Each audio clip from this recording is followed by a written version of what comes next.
Hello, everybody. Welcome once again to Action Theater Presents Extra Dose. Today's feature will be In Harm's Way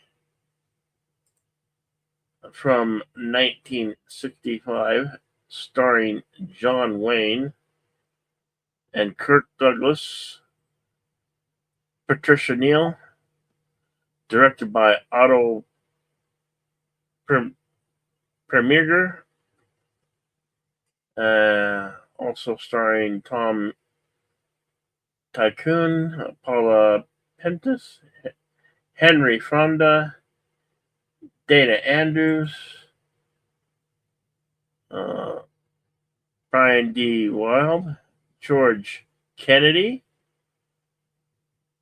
Carol O'Connor, Slim Pickens, Larry Hannigan, Bruce Cabot, and Jill Hayworth.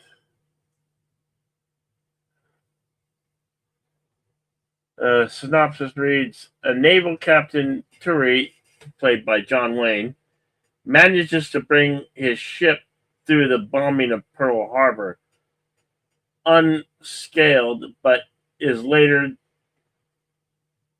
devastated to when his damaged in a subsequent battle due to his negligence. Back on the land, he begins a reconciliation with his estranged son, Brian D. Wilde, uh, and a romance with the nurse, Maggie Patricia Neal.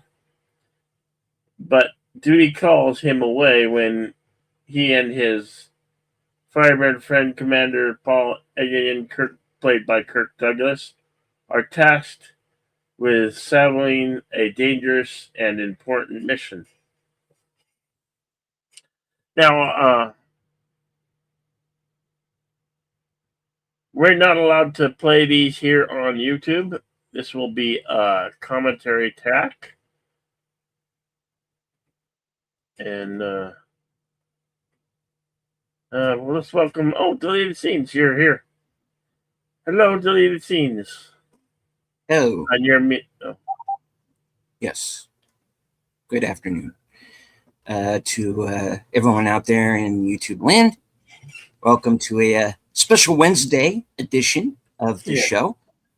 We will be back at our regular day and time tomorrow for 1917.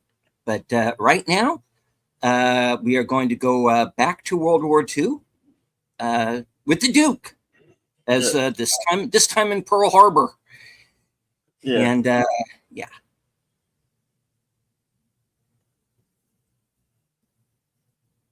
So, what we are going to do, since we are not allowed to show the film, we could, but we would have to either stop like every 8 seconds, turn it into a slideshow, or just stick so many watermarks on it that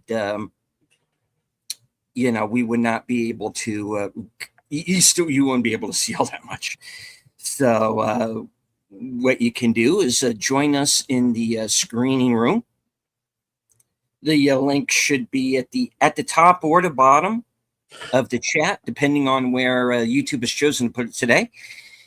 And you can follow along that way. This is pretty much a classic World War II film, so it's out there on physical media, and we are going to be watching it today via Fandango at home, where the movie is available, so you can watch it that way as well. So, all right. What we're going to do when we start the film is we're going to put up the commentary only banner, and that way you will be able to sync up along with us.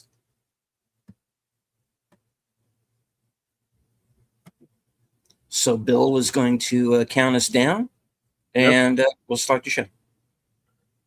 Here we go. 5, 4, 3, 2, go. This film has a 2 hour and 47-minute runtime. I believe there's also an intermission in this one. Of course, goes straight into the titles in harm's way. Otto Preminger film. And Preminger had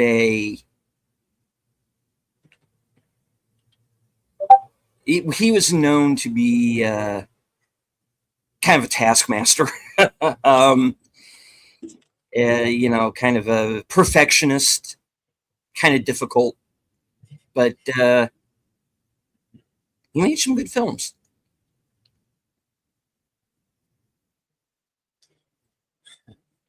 This film was highlighted. I think it was highlighted in was it Band of Brothers? Which wouldn't make any I would sense. think not. No. Oh no! There's a movie that was with John Wayne that was highlighted in Band of Brothers. I thought it was this one, but it wouldn't make sense for it to be that. You know.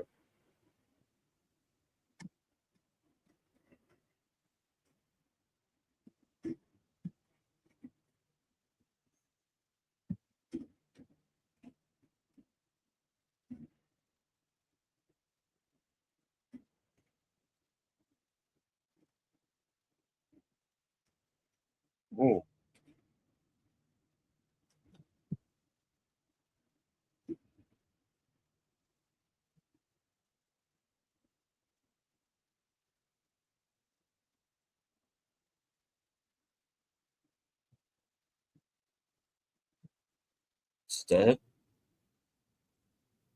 Remember, ladies, that this is supposed to be 1941 and not 1965 when the movie is actually being made. yeah. Yeah.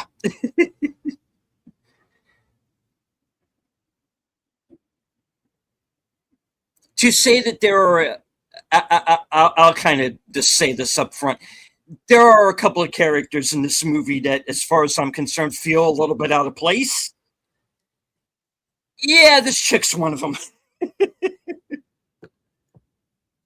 She's a little bit limited. Yeah.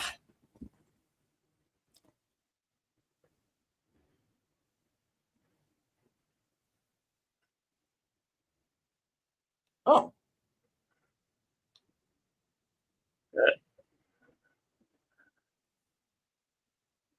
We have our first pole dance.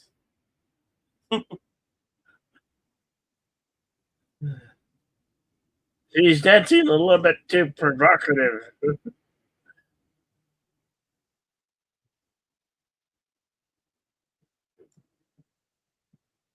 Everybody shut up. Listen to the band. Okay.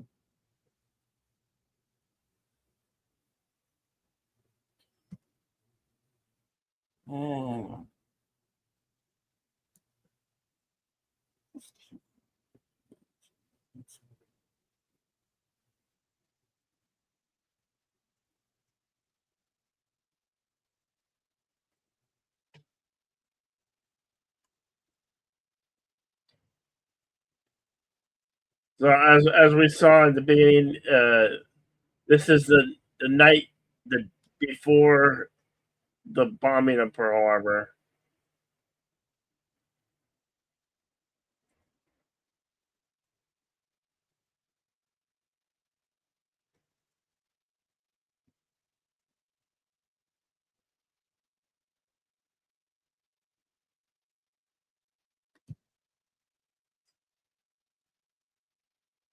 Hello, Mark Harkness.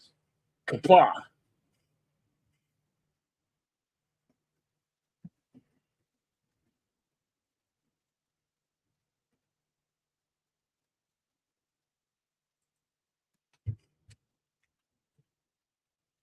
Good to see you. just a few minutes into in harm's way.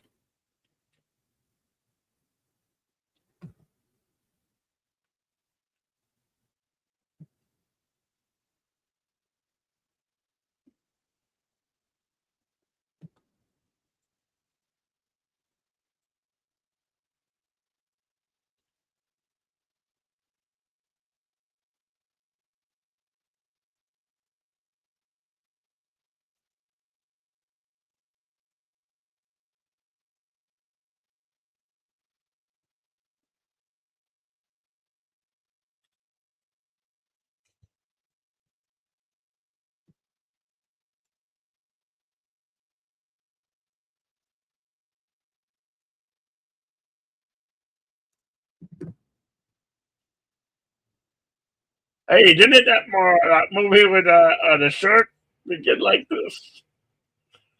Prepare to die. Meanwhile,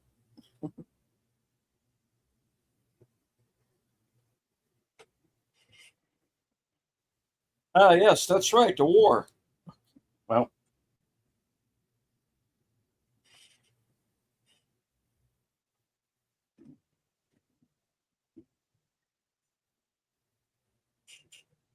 oh no, a bugler.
Oh no, you're not Rock of Ages. It was Tom Cruise. Oh God!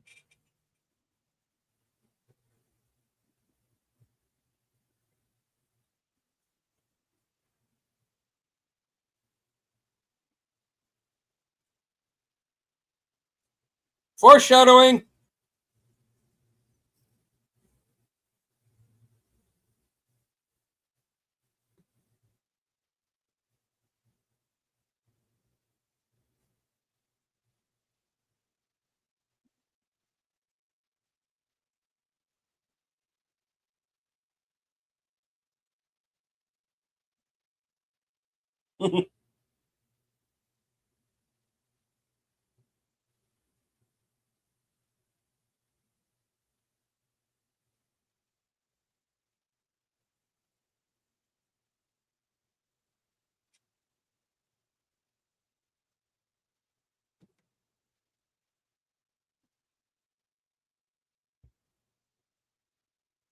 Meanwhile,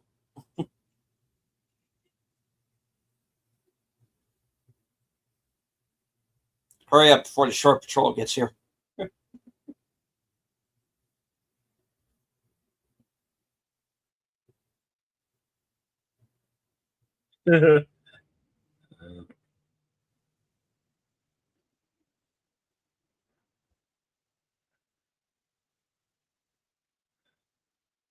Oh, she sounds like a child.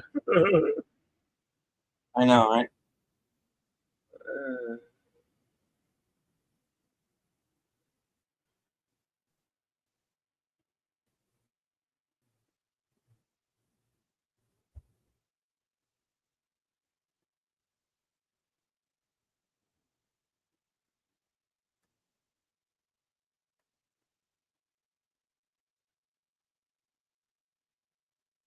There's Slim Pickens.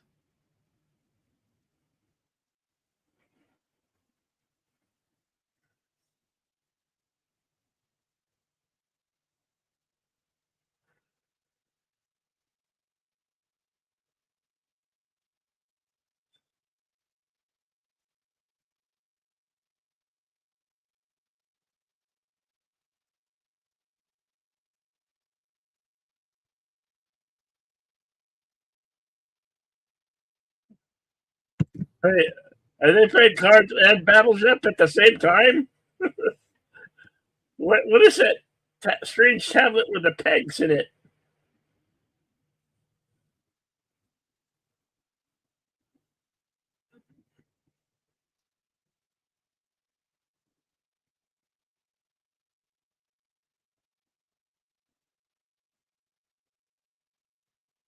Yeah, it's not one of yours.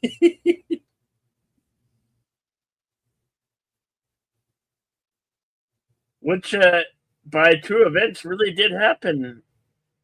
I believe that Yep. is a true fact that they attacked the Jap sub, and they still were ill prepared for the oncoming attack.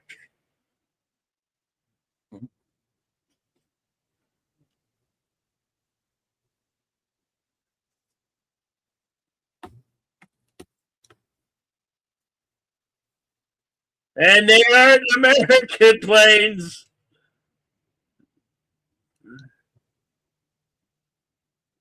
And this is not that other. This is not that other Kirk Douglas films where they could have stopped the bombing of Pearl Harbor. I believe that was the Final Countdown, or what was that one called? You know the one I'm talking about. Yeah.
Larry Hagman, of course, well known as J.R. Ewing on Dallas.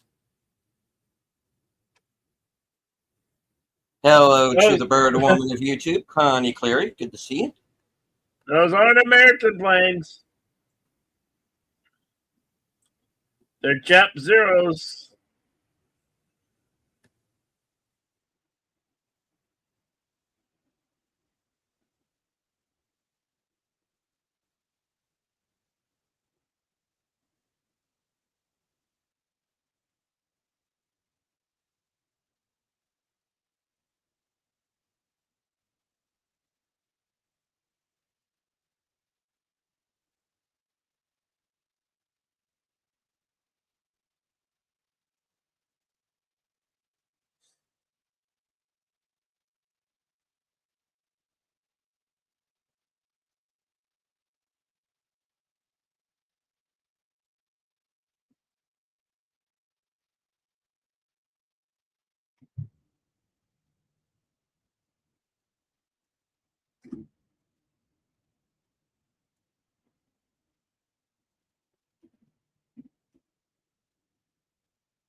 Yeah, we're under attack.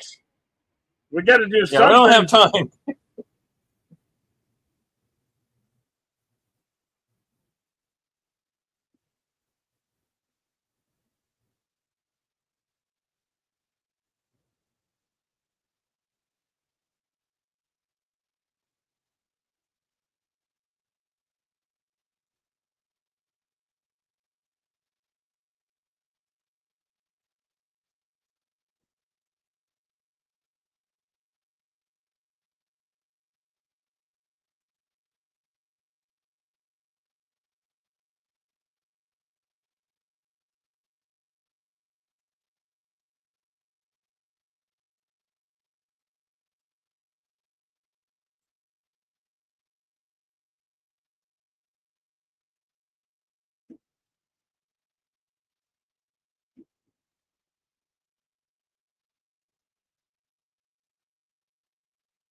Oh shit! Whoa! Oh my gosh!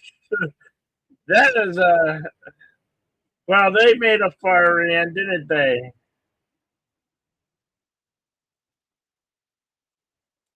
Mr. McConnell, congratulations. You've just been promoted.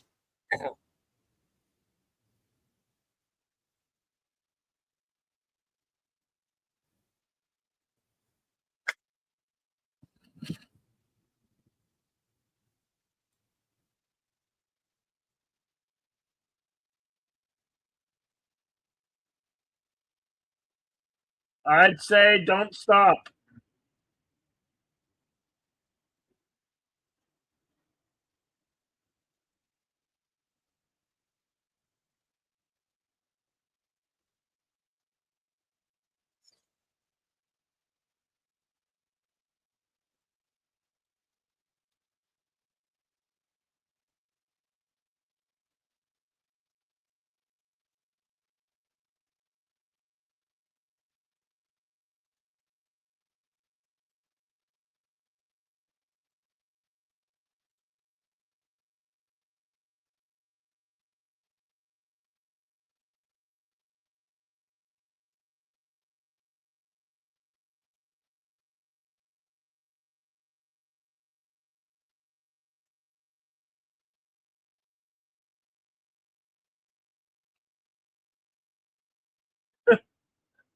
They use a small arms farmer against these zeros.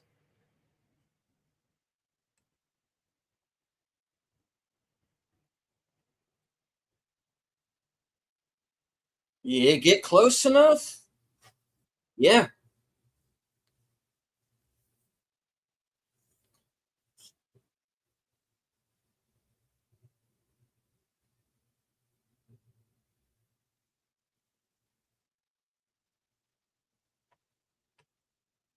Yep.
You have no idea.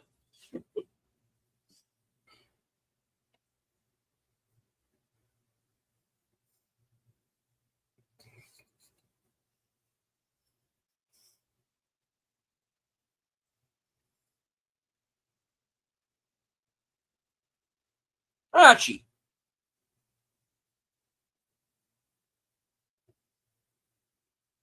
Carol O'Connor, of course.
I'm a Xerox machine. You?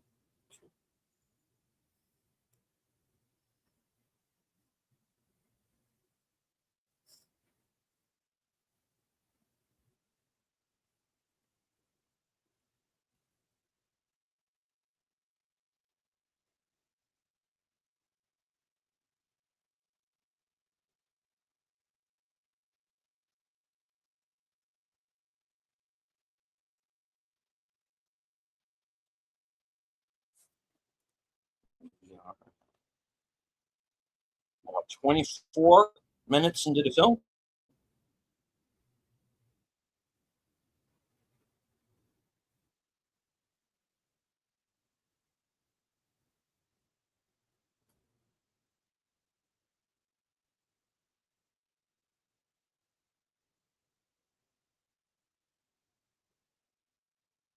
Uh-oh.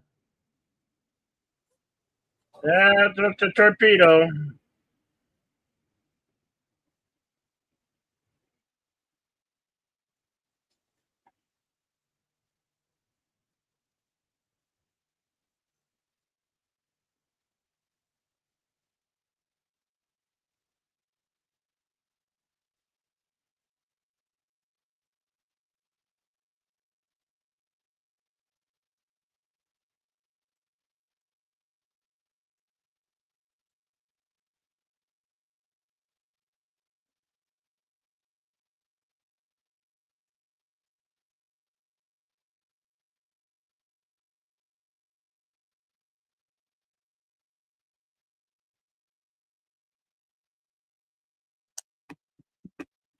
Yeah, we just got hit by a torpedo. Hmm.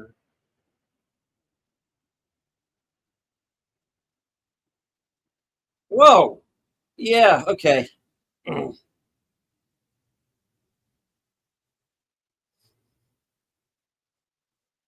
That wasn't supposed to happen.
Oh, yeah.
Welcome, Gamut the First.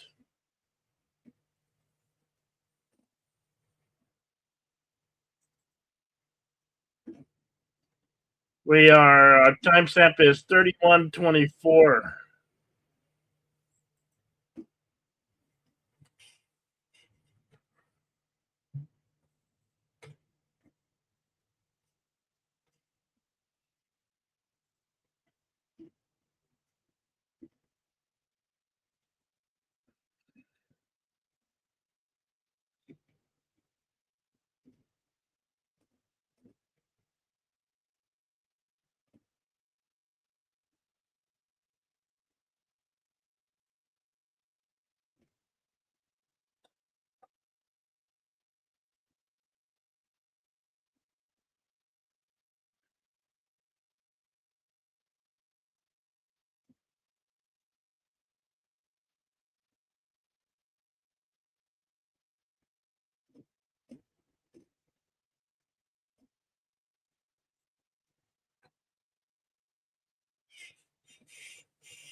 Go to Big Out Presents. Hey, Big Post Al. films with friends. Creator of the 10-word review.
Ah!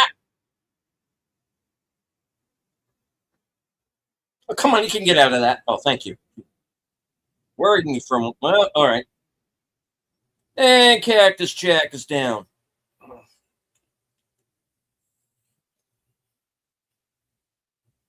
I'll toss that out.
Of course, that's assuming your captain's still captain this time tomorrow.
So this is sometime after the bombing of Pearl Harbor.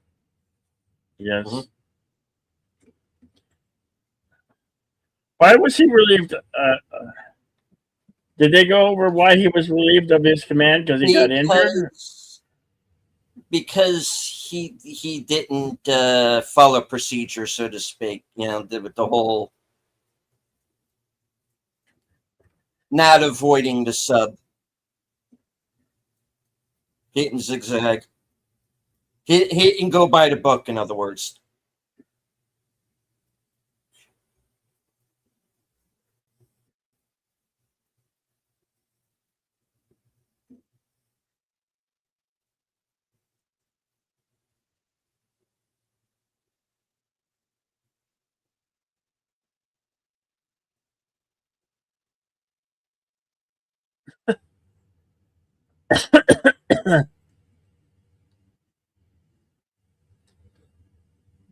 Mickey.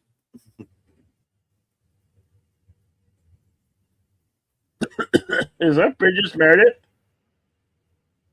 Or just Meredith. Yep.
They knocked us into Morro Rock.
I'll try to get through this.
Oh, I'm sure we'll find some way to mess it up, ma'am.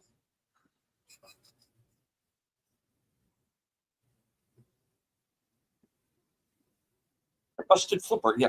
Yes. Remember, you broke your arm earlier in the film.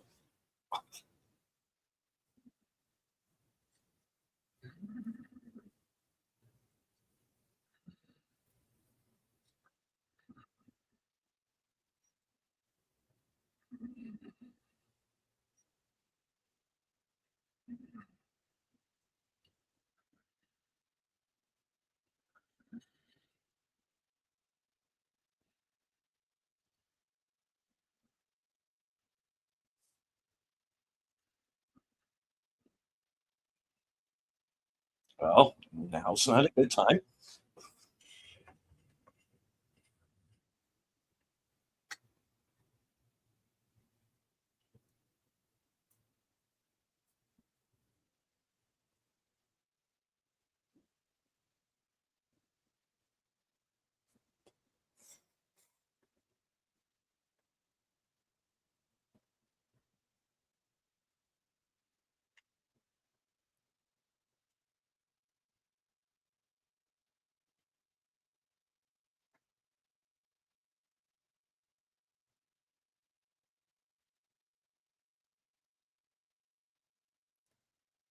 Okay.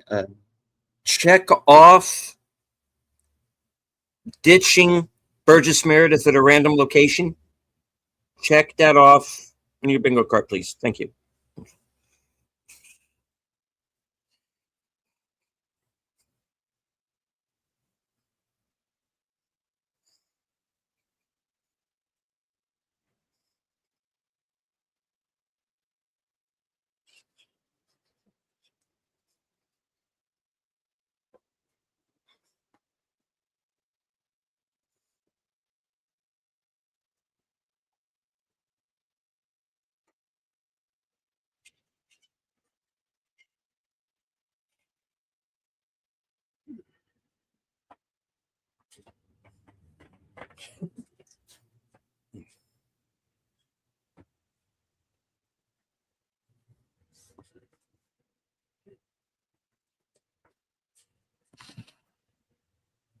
Relax. I was in Shane. I have this handled.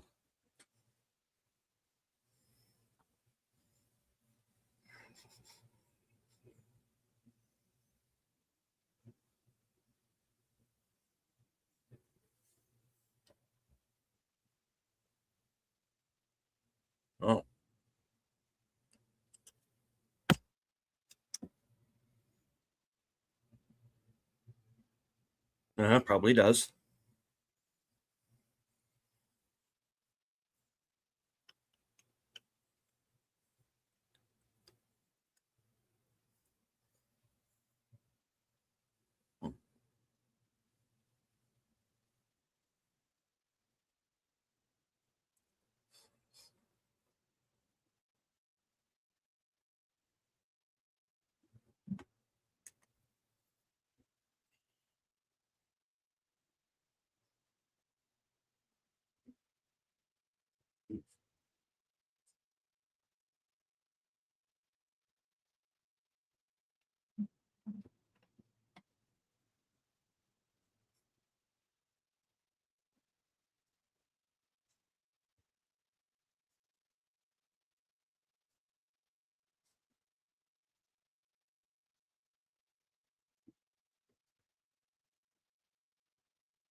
Oh,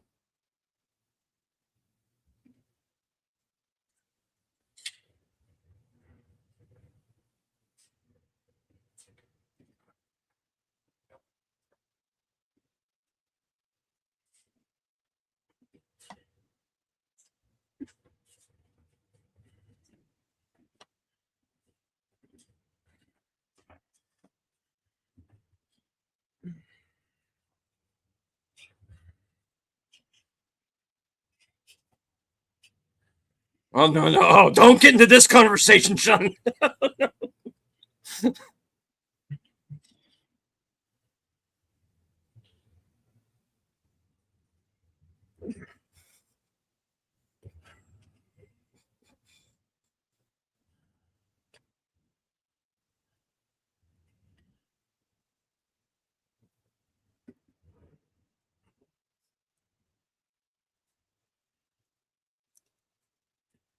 Didn't they use Skyhook in that Batman movie?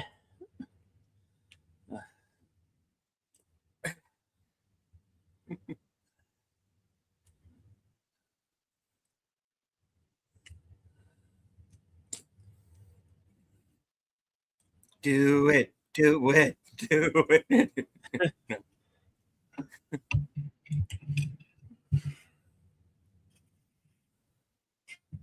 On the other hand, the kid's got a point. 18 years, that's, yeah, you're not going to solve that in one night.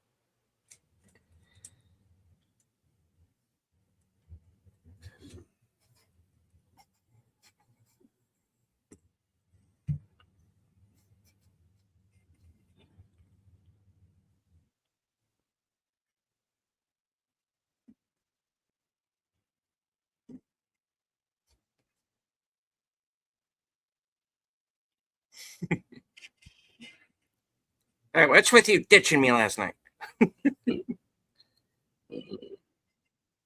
Ah, the other rock when it ditched me.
We know.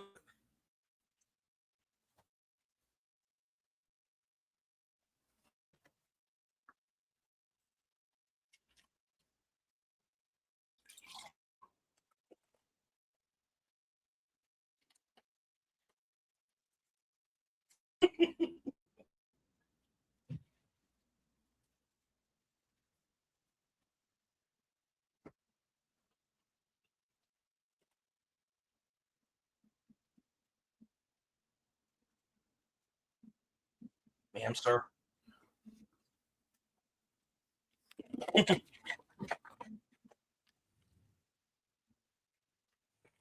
My God, he thinks he's radar.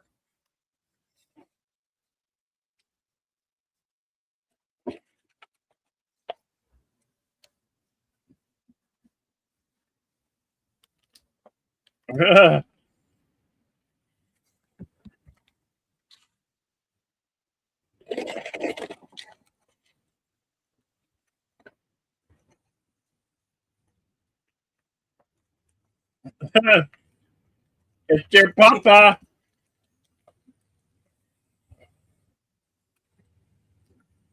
Yeah.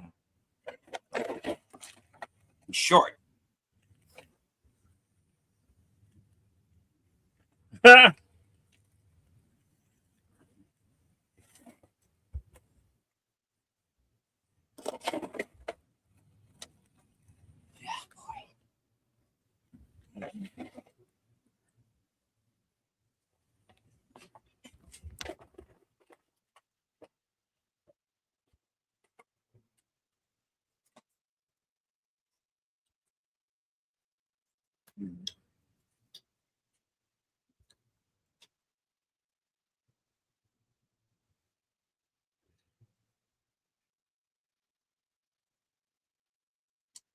Yeah, I'm getting out of here. How do we get out of this movie? How do we get in it exactly? Bill, I'm having an existential crisis. Yeah. Yeah.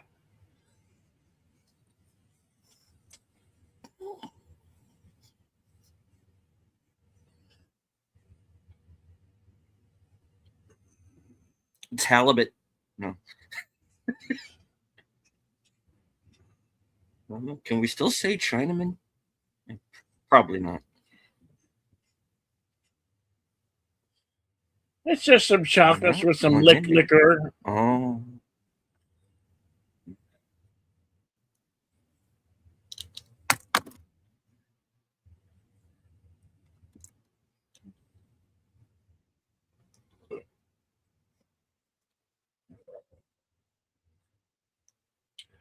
An army brat, and you joined the Navy. Okay. Frame.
That was quick.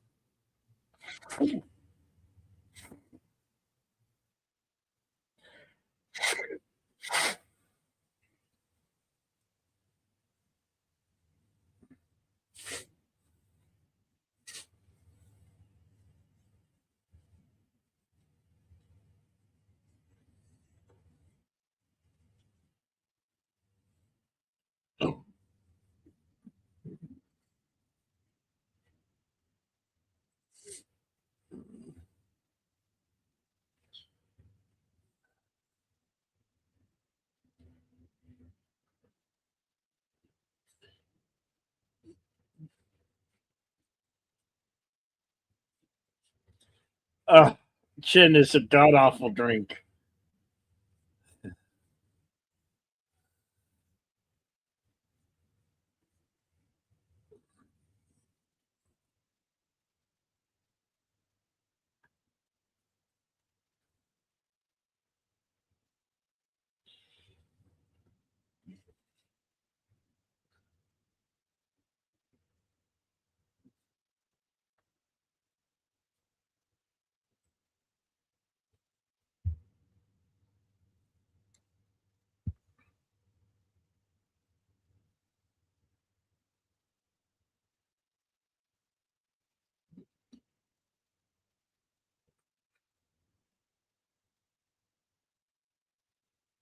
Okay, here is my current proposition. We kneecap everybody who's not the Duke of Patricia Neal. What do you say? That's a pretty good assessment. Yeah, I'd go with it. Okay. On three? Yeah, can I dance with my own date? You were getting really touchy feely there, sir.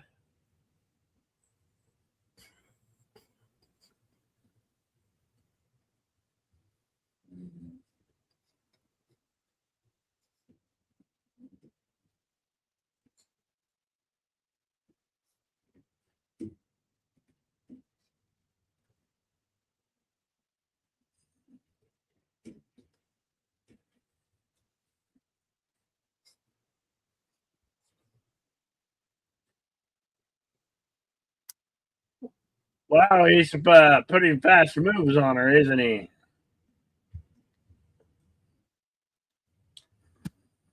Ah, geez Louise, stop saying. Okay. Oh, right.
Okay.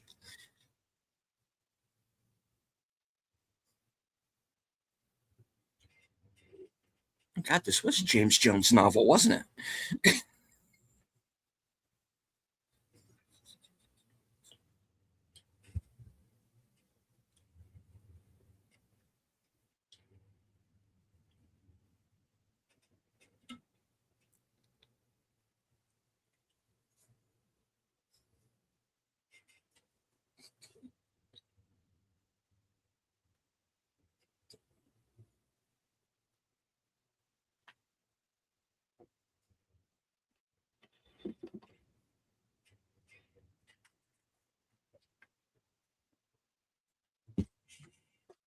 I can always change the station.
I guess the date didn't go so well.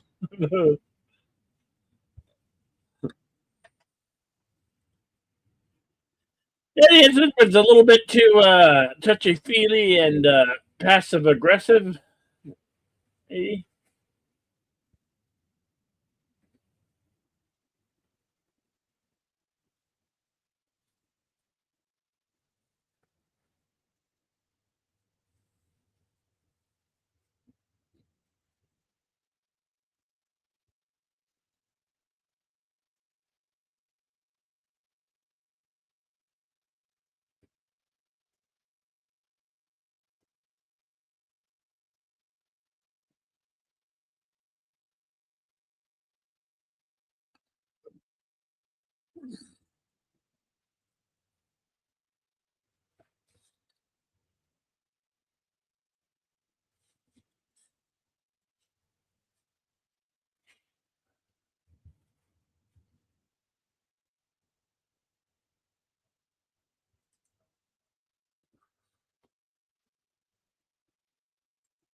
Our timestamp is 1 hour, 5 minutes, 24 seconds.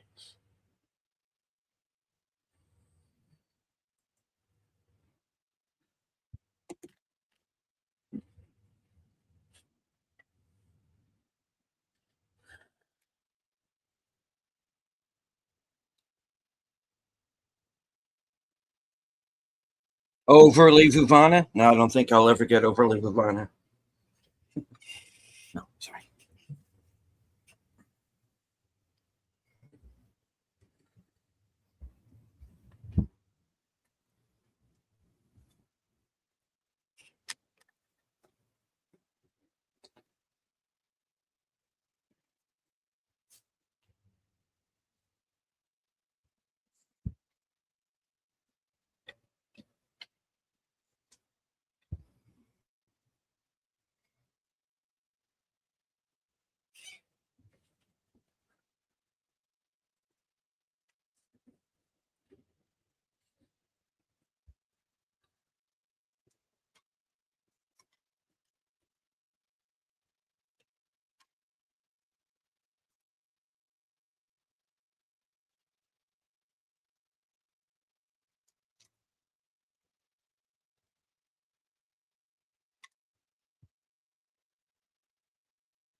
Well, hell, you two better do something about that.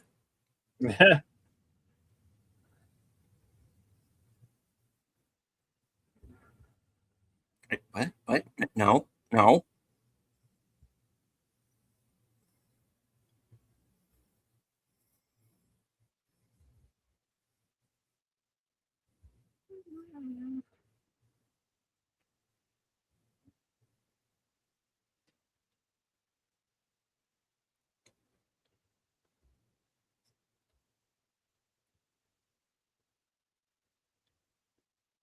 Yeah, yeah, yeah, yeah, yeah.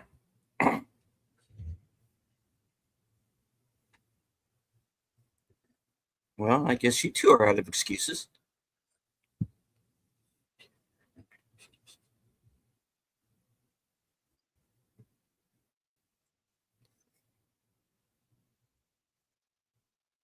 Hmm. Meanwhile,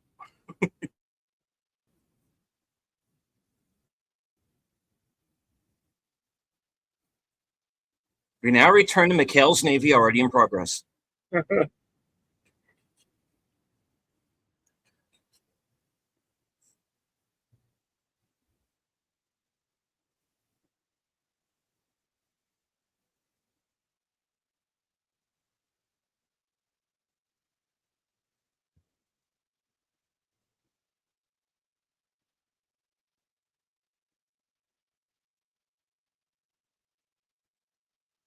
Wow,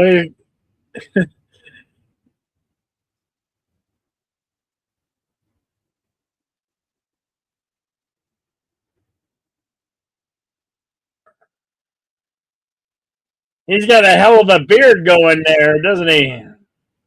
Mm.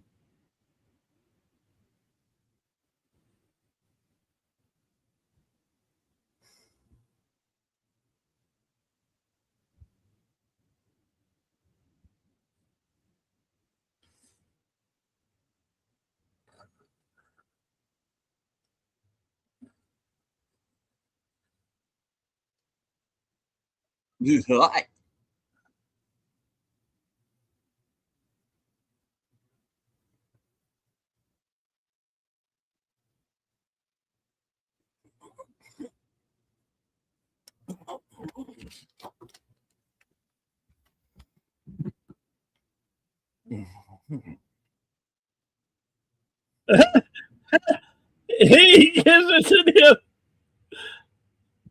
Wow. Yes, the Kirk Douglas portion of the John Wayne movie. Anyway, um, He is the patriarchy. Oh my gosh.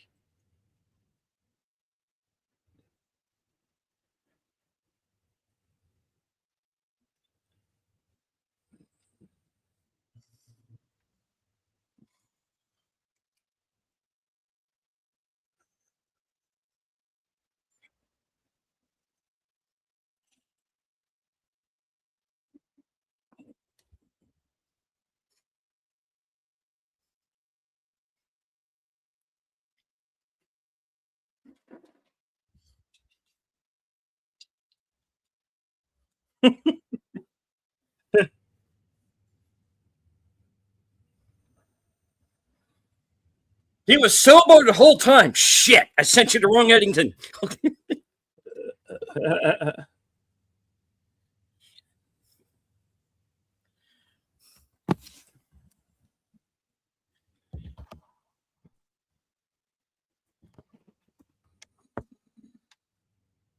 But he wasn't in Eddington.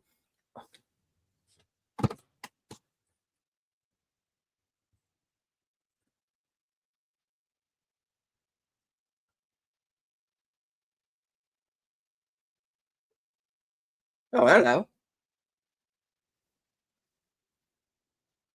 Oh, Paula, my apprentice.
You sure you have? Didn't we just say that a while ago?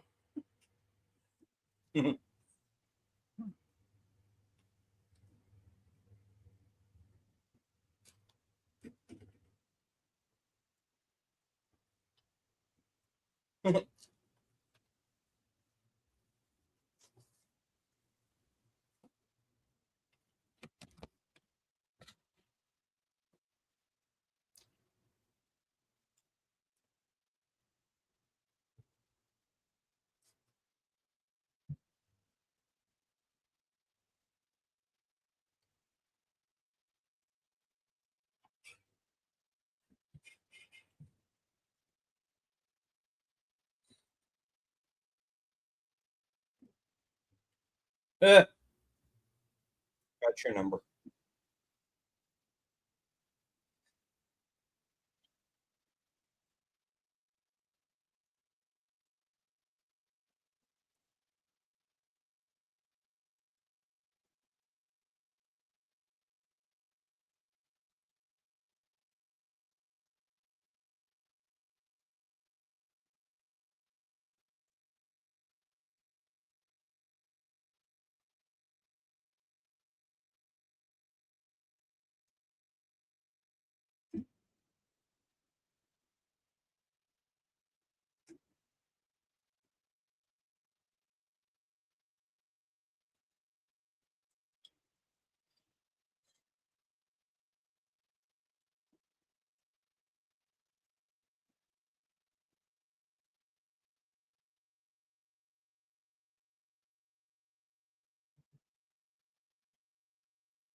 Stinky, Bony Bob, Cliff,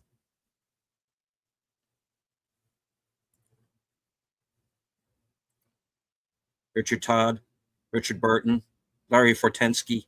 I'm sorry.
Hey, we got George Kennedy. We'll be fine.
Yeah.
Sorry.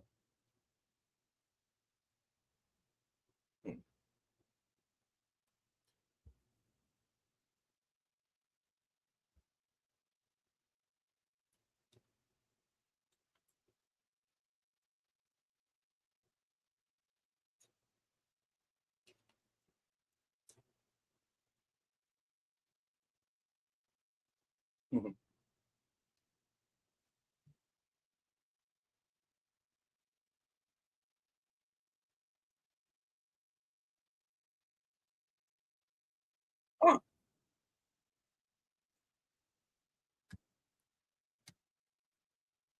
Hello to last call, Troy Pacelli. Stopping in real quick. Got a D&D game starting soon. Did you know John Wayne's grandson played the Mandalorian in the current film? He's in it more than Pedro. Yep. Yeah. Brendan Wayne, uh, who, let's be honest, plays the Mandalorian. And he is John Wayne's grandson. That is correct.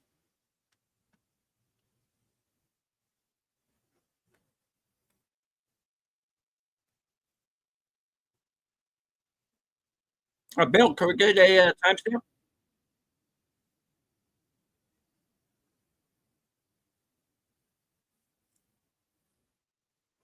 Okay. We are 1 hour, 35 minutes, 30 seconds in.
Don't let war get in the way of a good photo op. Yeah.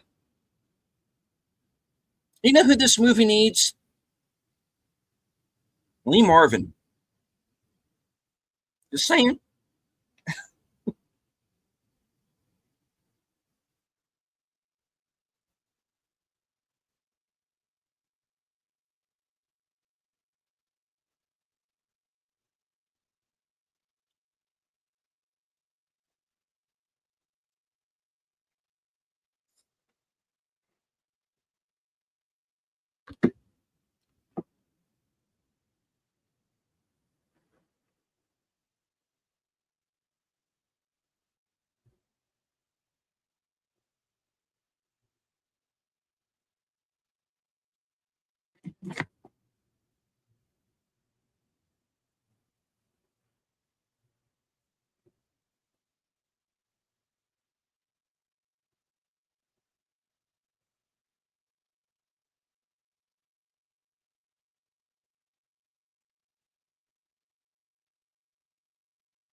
Oh,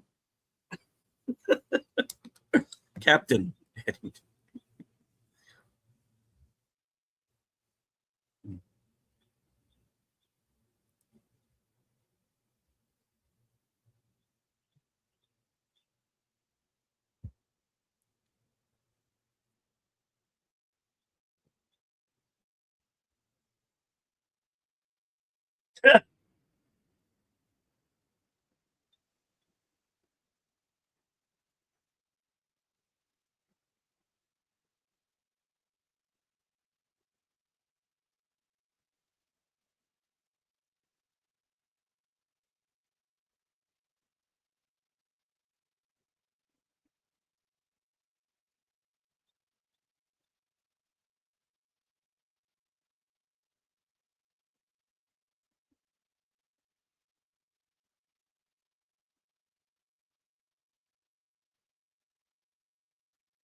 But we weren't into boys, sir.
Yeah.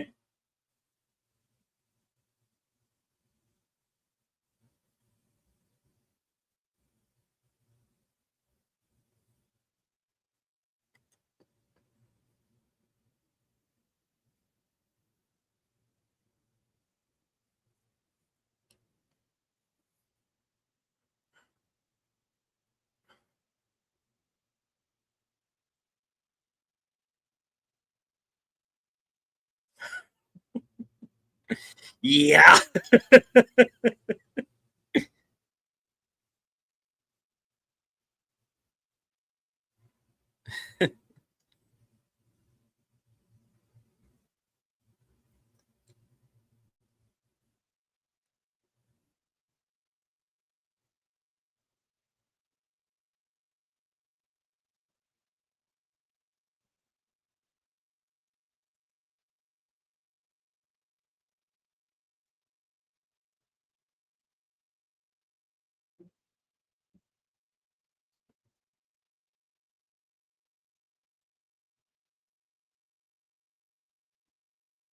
Exactly.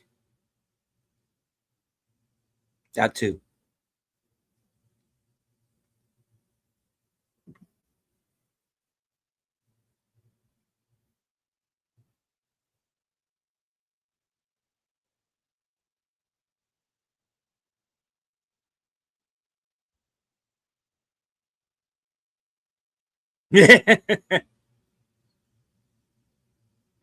Kid's smartening up, see? Yeah, because he's the Dick's kid, see? Yeah.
Yeah. This is how Attack Force Z got started.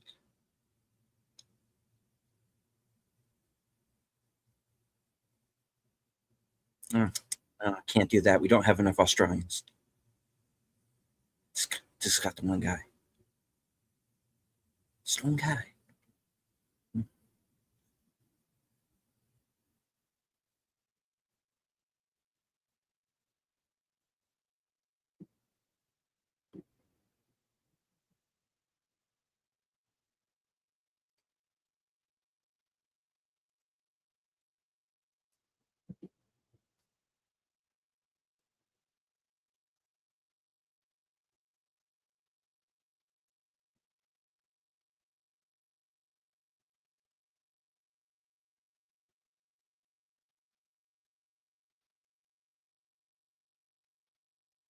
We're all counting on you. Timestamp 1 hour, 47 minutes, 45 seconds. We're got an hour left in the movie.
Meanwhile,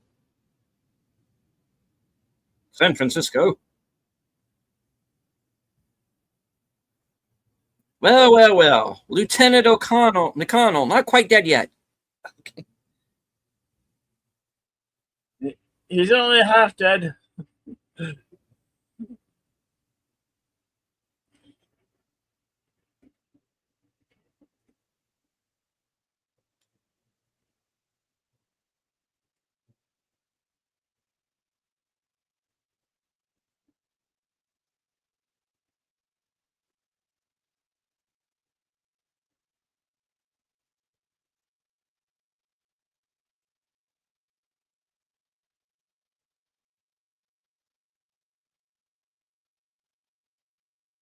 I thought you were dead.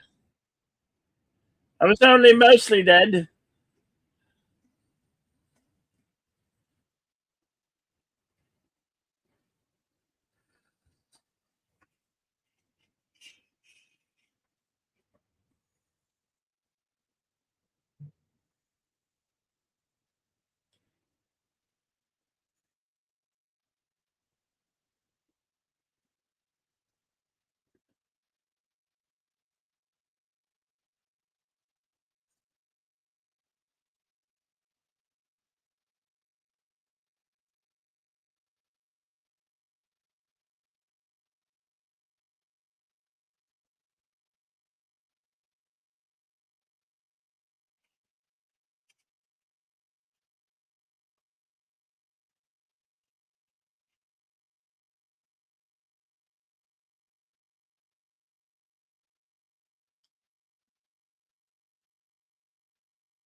Yeah.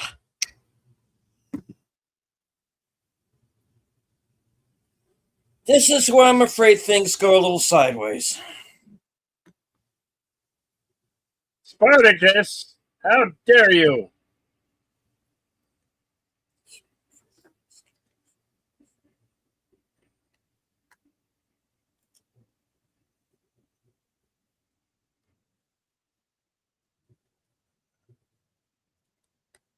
And no means no.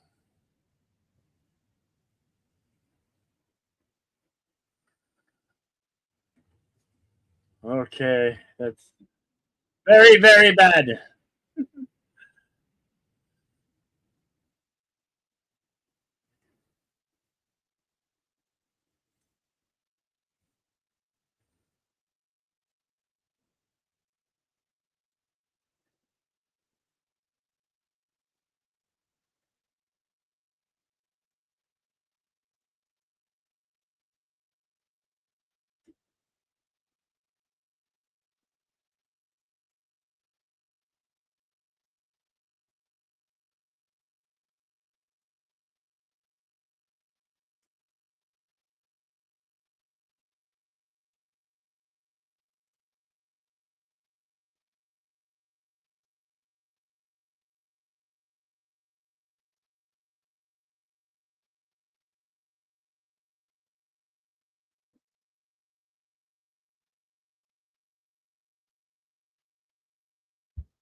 Wow, this has really gone dark, hasn't it?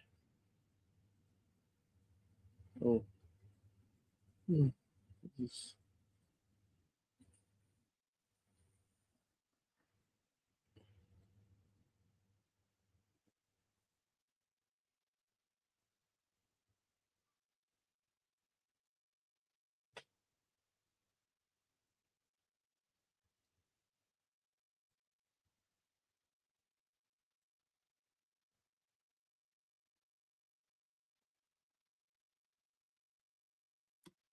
Don't go jinxing me.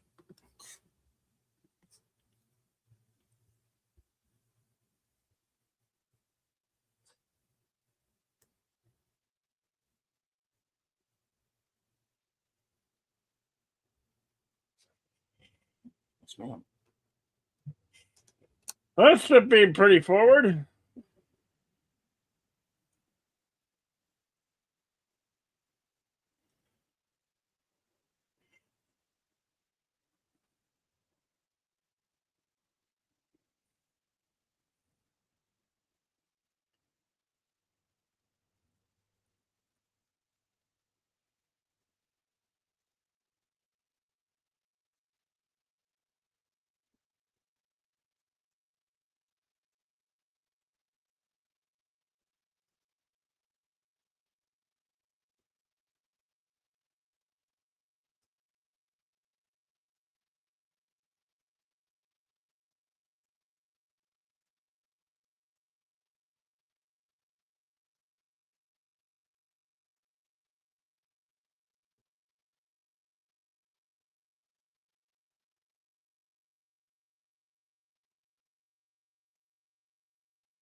Yeah.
And it was at that moment he realized he fucked up.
Timestamp 2 hours, 24 minutes, 8, 9, 10 seconds.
Yeah, Jerry, listen up, mate.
Oh,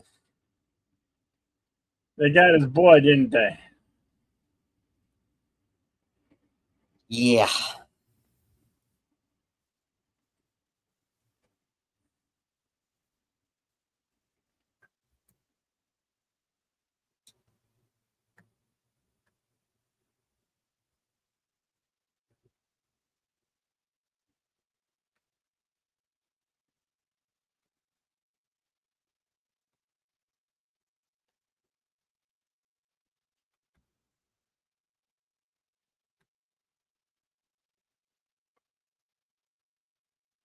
It's the Japs.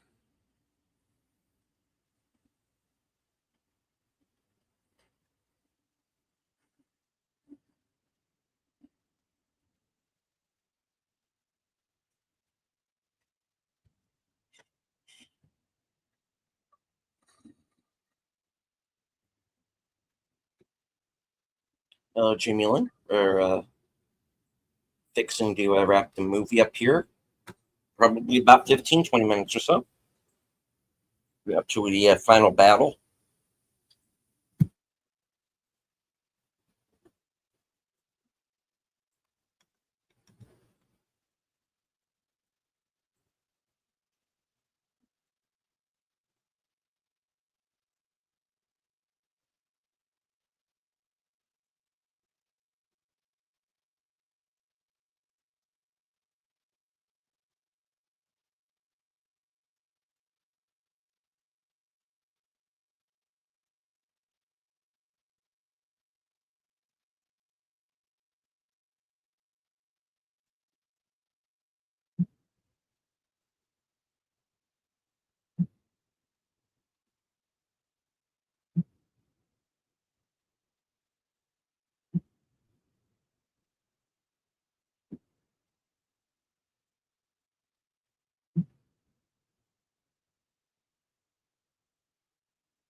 Hello to Tree Rock Creations.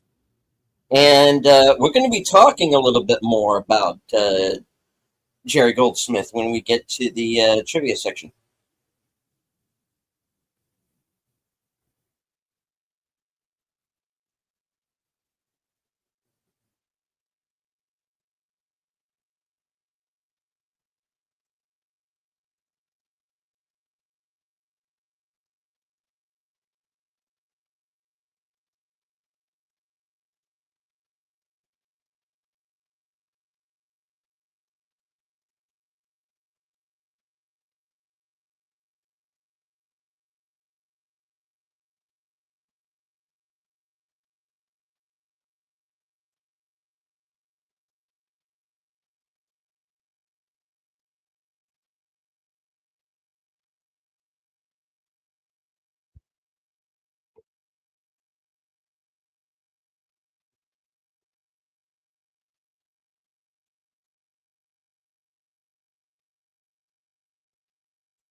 Jesus.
and that is In Harm's Way. Would you like to salute the skulls? All right. Uh, In Harm's Way was released April 6th, 1965.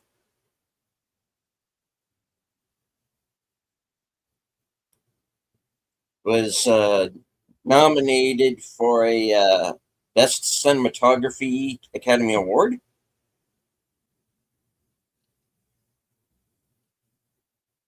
And Patricia Neal won Best Actress in a Foreign Film at the BAFTAs.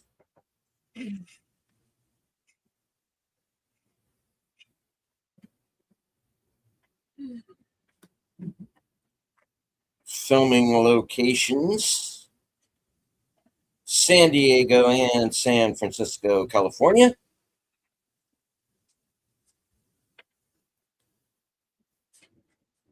Canoe Marine Corps Air Station, Ford Island, Pearl Harbor, Oahu, and Hell's Half Acre District, Honolulu, Oahu, all in Hawaii, of course.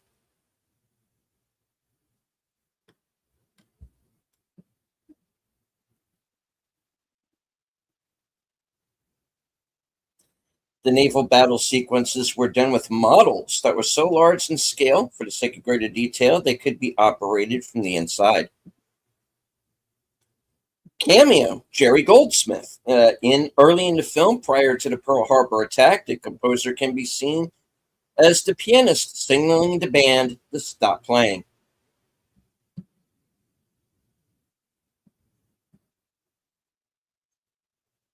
Until recently, Admirals Kimmel and Nimitz were identified in the credits simply as Sync Pack 1 and Sync Pack 2. Neither of them were referred to by name in the movie, and any reference to them was always as Sync Pack. During filming, Kirk Douglas sponsored a Yom Kippur service for the Jewish naval personnel being used as extras. The cruiser used for filming was the USS St. Paul. Kirk Douglas wrote that John Wayne wanted him for the role of Eddington. He was surprised, as they did not know each other and did not socialize, and their political opinions were very different.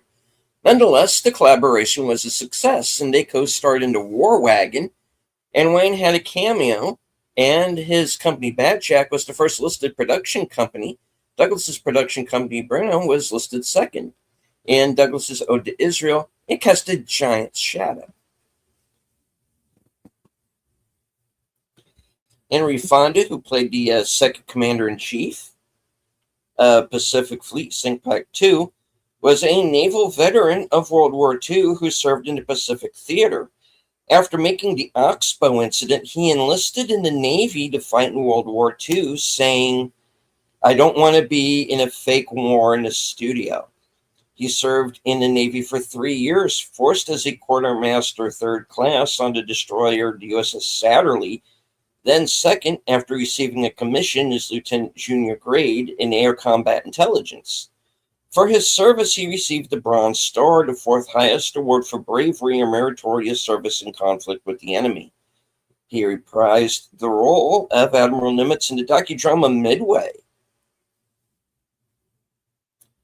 John Wayne was suffering from lung cancer, and by the end of filming was coughing up blood.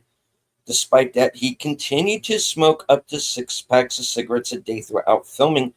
2 months later, his entire left lung and several ribs were removed. Don't smoke, kids. Also, don't make a movie where they're testing nuclear bombs. Okay.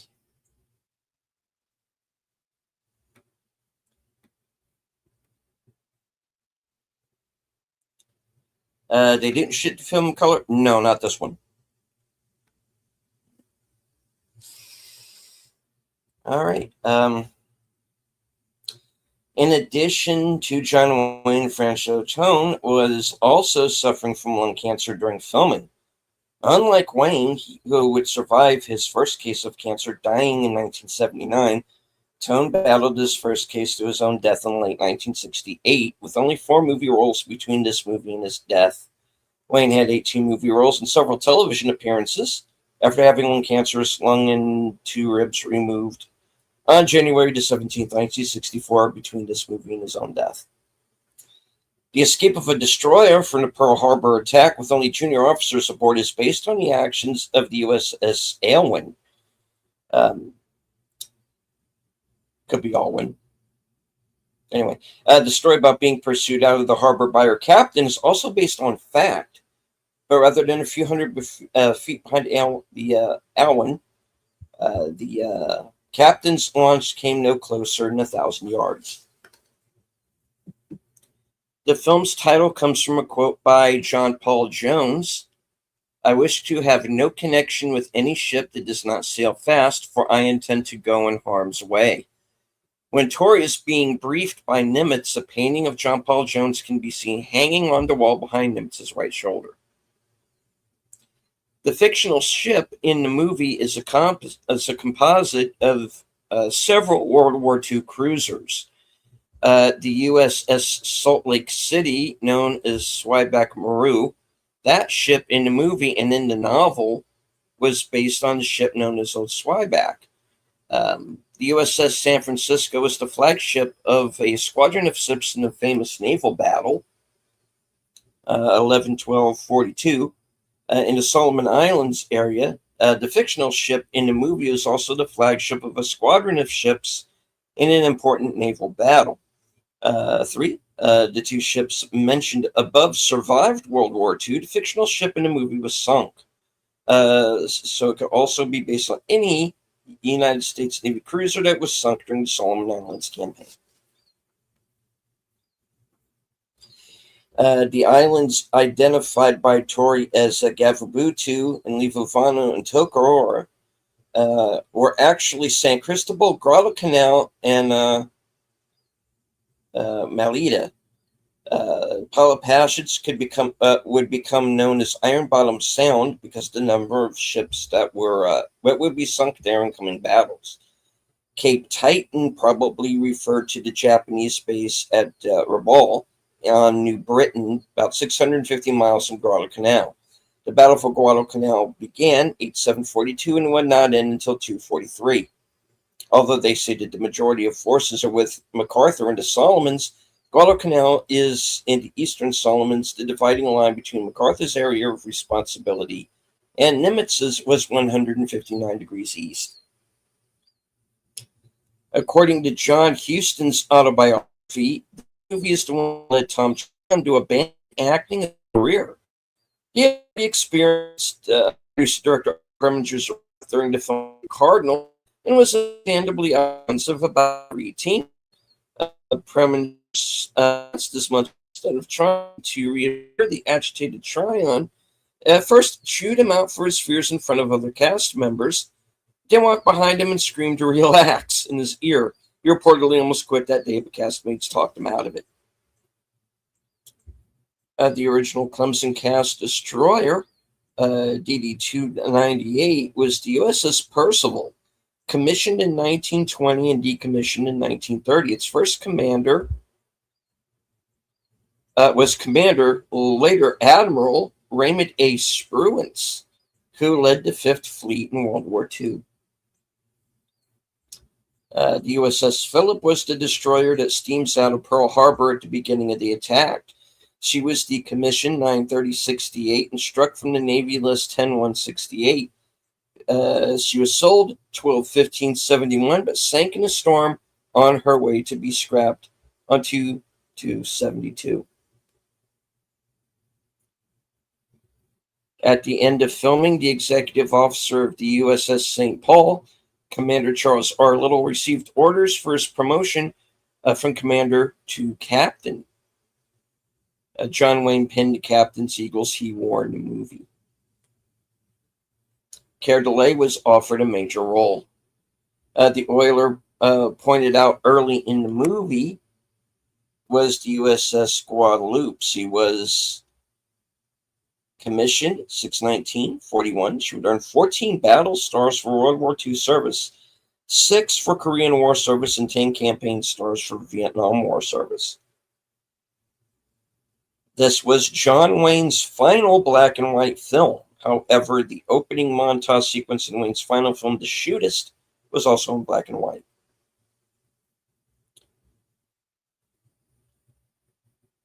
Patricia Neal said, "I adored John Wayne. We got along fabulously. The first time we worked together in Operation Pacific, 1951, I didn't like him at all. But in Honolulu, he was a much happier man." According to John Wayne biographer Maurice Sodolo, he spoke of how Patricia Neal had matured as an actress and a woman since stayed acted opposite one another in Operation Pacific. The scene when Eddington is approaching the transport on which Maggie and Annalee are traveling, there's a destroyer in the background without a hull number. If you look very closely, you can just make it out as 450, which is the Fletcher-class destroyer USS O'Bannon. If you look at the Wikipedia article for her, there is a mention of her taking part in the filming. The O'Bannon also appeared in the final scene of The Fighting Sullivans, portraying the USS The Sullivans at its launching. The Marine scene lining the dock when John Wayne arrived were members of the band at Marine Corps Air Facility, Coney Bay. Its name from 1952 to 2009 when it was renamed the Marine Corps Air Station. They were extras in the film, although they received no extra pay for appearing in it. The Paramarines did exist. The 1st Parachute Battalion was attached to the 1st Marine Division for the invasion of Guadalcanal. On 8/7/42, the unit conducted an amphibious assault on the small island of Gavatu and later seized the neighboring island of Tanambogo with other Marine units. The battalion later moved to Guadalcanal, fighting alongside the 1st Marine Raiders in the Tassamboco Raid in the Battle of Edson's Ridge. The high casualties suffered by the Marine paratroopers led to the battalion to be moved to Camp Kaiser on Tuntuta, New Caledonia in September. 2nd Parachute Battalion performed a diversionary raid on Choiseul Island in October 1943 and later joined the 1st and 3rd Parachute Battalion on Bougainville. As the Cassidy is getting underway and steaming through the harbor, her guns are training this way and that, but none are fired. During the attack, everyone that could be brought to bear was firing. In fact, most of the civilian casualties were caused by shells that had not been fused to detonate in the air and exploded when they came down. John Wayne was diagnosed with lung cancer on 9/13/64 shortly after filming ended. He suggested that Kirk Douglas should replace him on The Sons of Katie Elder if he did not survive the surgery. Stanley Holloway was 73 when he played the leader of the Australian Coast Watchers. He is most recognizable as the father of Liza Doolittle in My Fair Lady, whose brilliant performance came close to stealing the film. Several critics pointed out that John Wayne was too old to play a Navy captain in World War II. Wayne was 57 while filming. In the source novel, his character, Rock Torrey, is 48. When this movie was made in 1964, all the U.S. Navy heavy and light cruisers that would have been in service at the time of the Pearl Harbor attack had either been decommissioned or scrapped, or transferred to a South American Navy. Some of these weapons and electronic systems did not exist during World War II, so it was impossible to have a 1941-42 era U.S. cruiser in the movie as no more existed.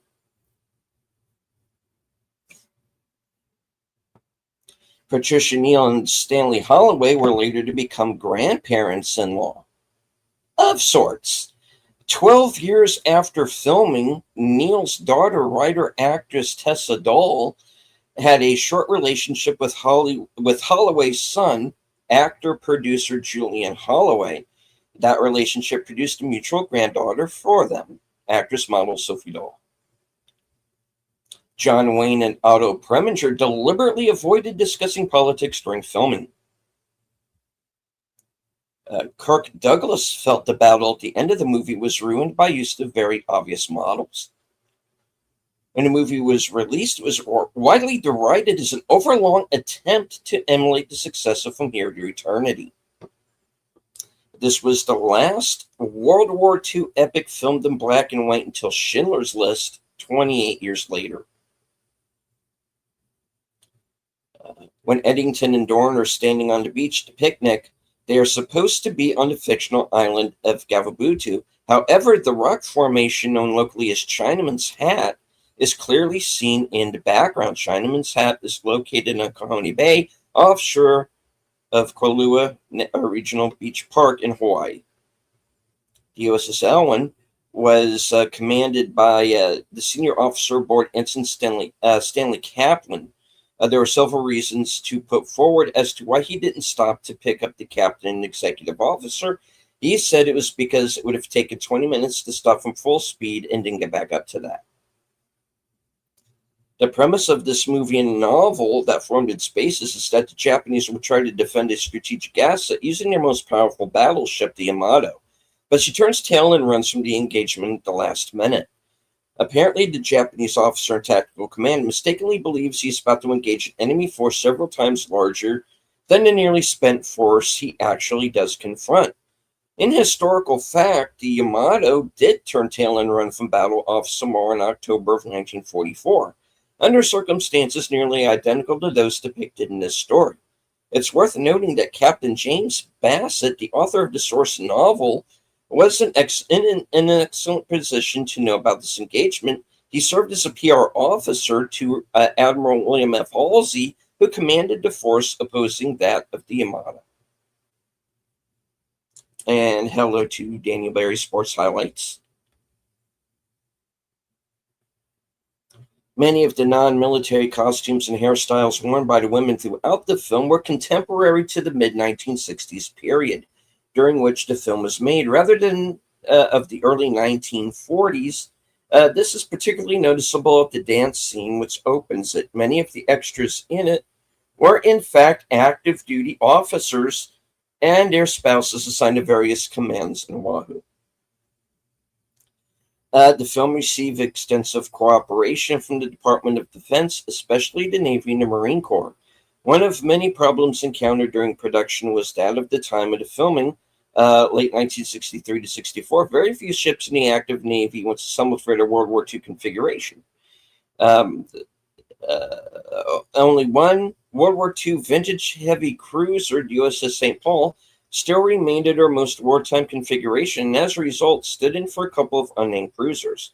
And an accompanying destroyer, the USS Philip, that took on the role of the USS Cassidy, were extensively filmed on. Other Navy ships that participated included the cruiser, the USS Boston, though only the forward two-thirds of the ship could be shown as she had missiles aft. Destroyers, the USS Spring, and USS O'Bannon and USS Renville. All of the destroyers had to have their modern 1960s ASW gear covered with fake gun mounts or deck houses. Additional smaller vessels were provided in support, as well as an HU-16 Albatross amphibious aircraft, even though said aircraft did not enter the U.S. inventory until 1949. The HU-16 likely substitutes for a PBY Catalina, of which no flyable examples were likely available at the time. The climactic battle with the Japanese fleet was staged mostly with model ships. Kirk Douglas thought the special effects were poor and complained to director Otto Preminger in the studio about it.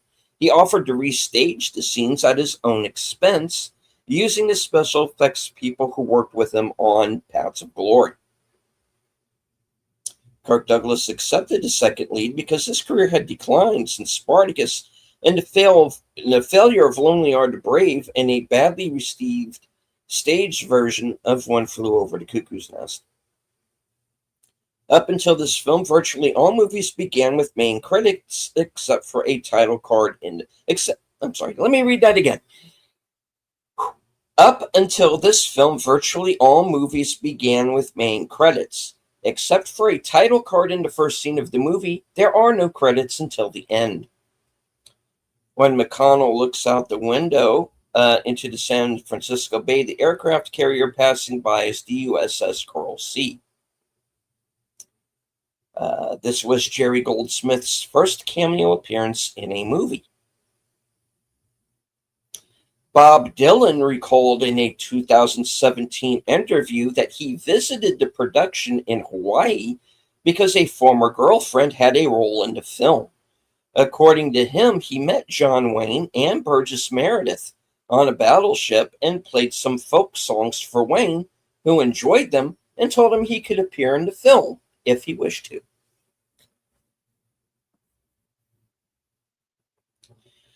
This is just one of two movies that showed paramarines. The other is Marine Raiders. The paramarines saw combat in the Pacific but never jumped in combat. They were disbanded in 1943. The jump scene here is probably film of a World War II training jump. Hugh O'Brien appears uncredited in the film as the Army Air Force major with whom Liz Eddington is having an affair prior to the Pearl Harbor attack. The role, while important to the plot, is essentially a cameo, and O'Brien was, by 1965, a well-known actor. He was unbilled at his own request. Otto Preminger felt that a strong actor was required to make a vivid impression in just a few minutes of screen time, especially as Barbara Boucher was an inexperienced actress at the start of her Hollywood career. O'Brien agreed to do it, not for his usual salary, but in return for a large donation to a charity he supported. One of the patrol boats in Jerry's squadron is number 42. That's the same number as the one commanded by Robert Montgomery, and they were expendable. In that film, John Wayne played the second in command of the squadron. The words of that title were spoken by Tori in the scene in which he speaks with Kimmel.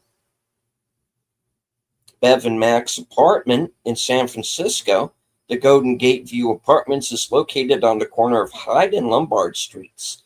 The famous zigzag section of Lombard that has been featured in a number of films begins directly in front of their door. In the battle scene, it is shown that a Japanese destroyer rams PT-44. According to Navy battle records, only one PT boat was ever rammed by the enemy. That was PT-109, the one commanded by John F. Kennedy. The plane Eddington takes to find the Japanese fleet is a PBJ-1. PB stands for Patrol Bomber, and J indicates the manufacturer as North American Aviation. This is the Navy version of the B-25 Mitchell bomber. The Navy relied on the PBJ as a radar picket, but the Marine Corps used them as tactical bombers and strafers. Also, the Doolittle raid launched the Army Air Force's version of the bomber from an aircraft carrier, the aircraft carrier, the USS Hornet, flown by Army crews, see 30 seconds over Tokyo.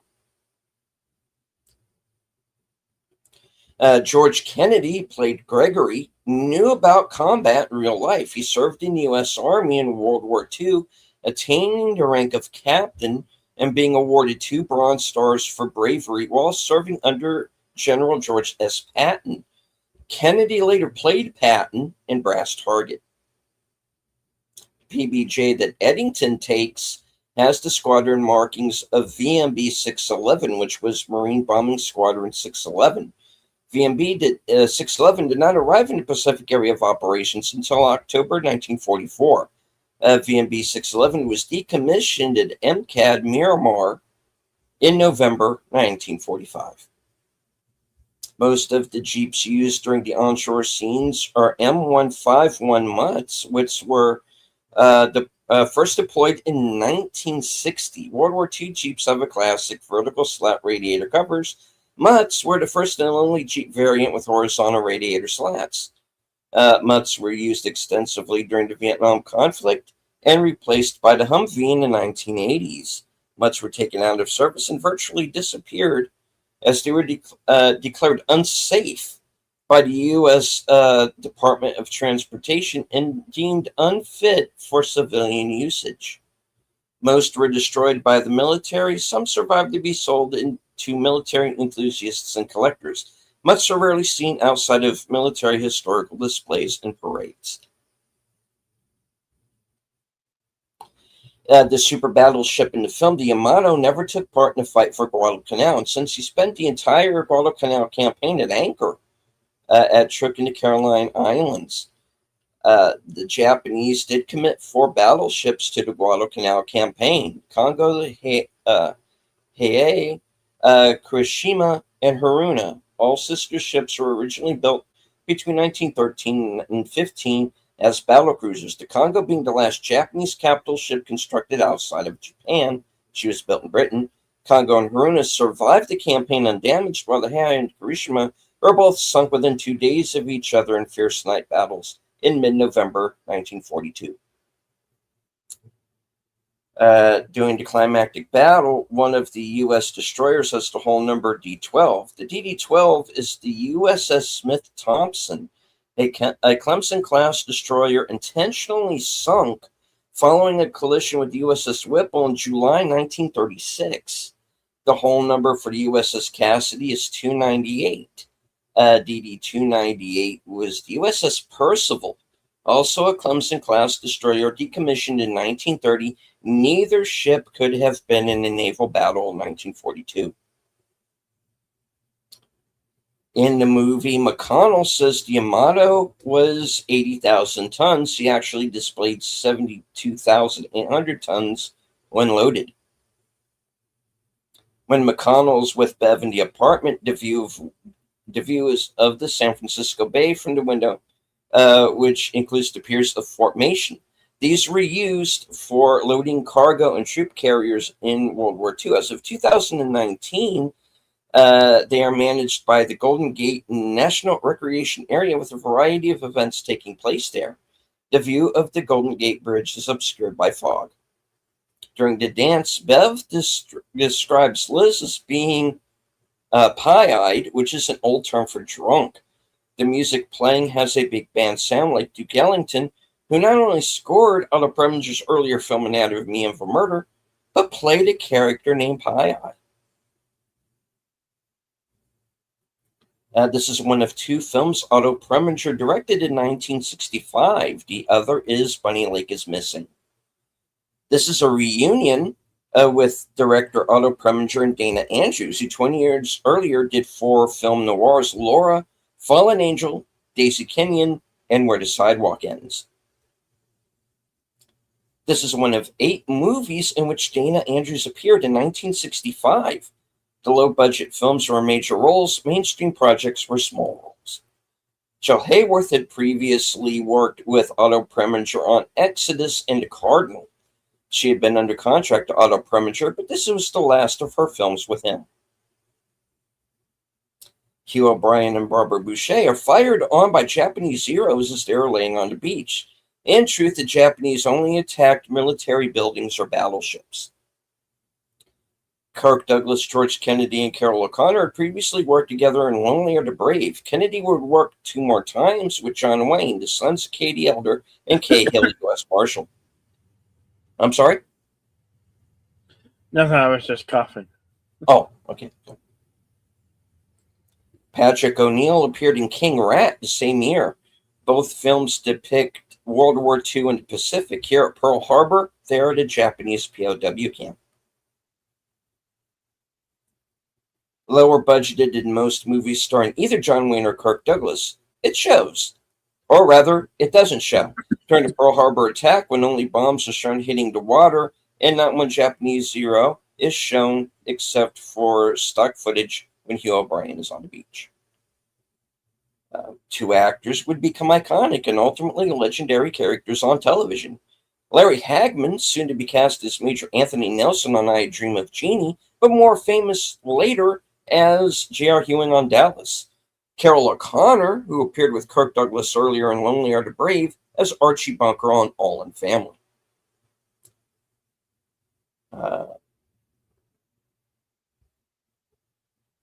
There are 2 coincidences that King Kong actor Bruce Cabot appeared in this movie. First, he was in most of John Wayne's films during this time, all the way up to Cabot's death. Second, Cabot and Dana Andrews were both in director Otto Preminger's Fallen Angel 20 years earlier.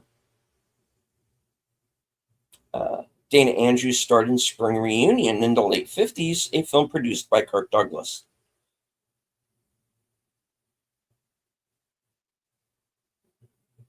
One of the patrol boats in Jerry's squadron is PT-42. This is the same number as the one commanded by Robert Montgomery, and they were expendable. It was the 77-foot Elko boat of Ron 3, Squadron 3, Commander Lieutenant J.G. John D.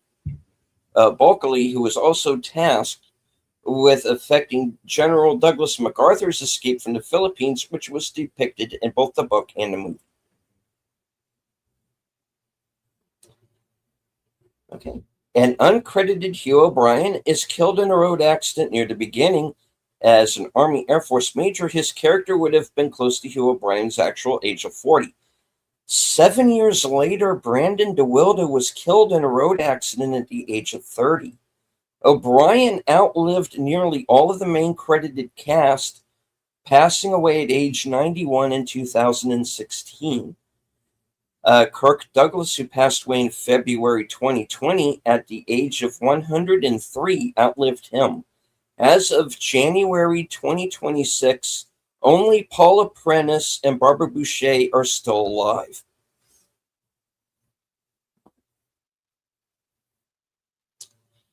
Patricia Neal, again a very heavy smoker, nearly died the same year this film was released after suffering 3 intracranial aneurysms. John Wayne is only 6 months older than Burgess Meredith, both born in 1907, making them 58 in 1965. When Tori leaves the captain's cabin to wake and confront Eddington, the plaque of the USS St. Paul can briefly be seen hanging on its door.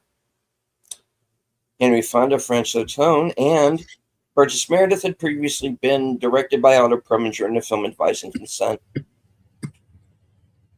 You okay there, Bill? Yeah. Okay.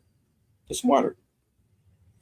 Barbara Boucher said this film was a turning point in her career. She said Otto Preminger assigned her to a 7-year contract, but since he only made films every 2 or 3 years, she wasn't getting much work. Started begging him to let her out of her contract until finally he agreed. When Nimitz, played by Henry Fonda, speaks with Rock in his study, on the wall behind him is a portrait of John Paul Jones from Revolutionary War days. The image looks exceedingly close to that of Fonda himself when he starred in the Revolutionary War drama, Revolutionary War Western drama, Drums Along the Mohawk. The cast includes 6 Oscar winners: John Wayne, Kirk Douglas, Patricia Neal, George Kennedy, Henry Fonda, and Jerry Goldsmith. And 4 nominees: Brandon DeWilde, Francois Tone, Burgess Meredith, and Stanley Holloway.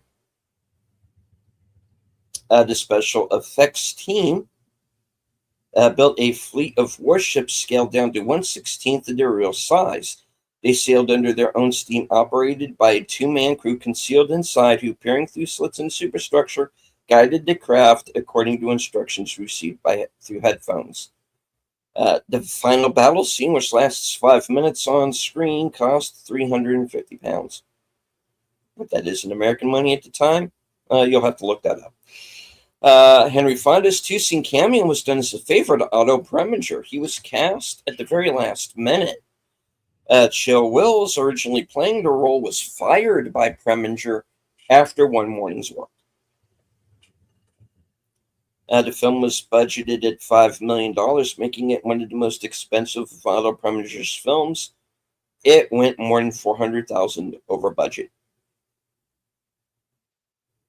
John Wayne's last day of work on this film was 8/31/64. This was 24 days ahead of the stop date specified in his contract and allowed him to get a medical checkup immediately afterward, rather than at the end of the following month. The checkup confirmed he had cancer, and he underwent extensive surgery, which saved his life. Had director Otto Preminger not been such a fast worker, it is possible that this film could have been Wayne's last.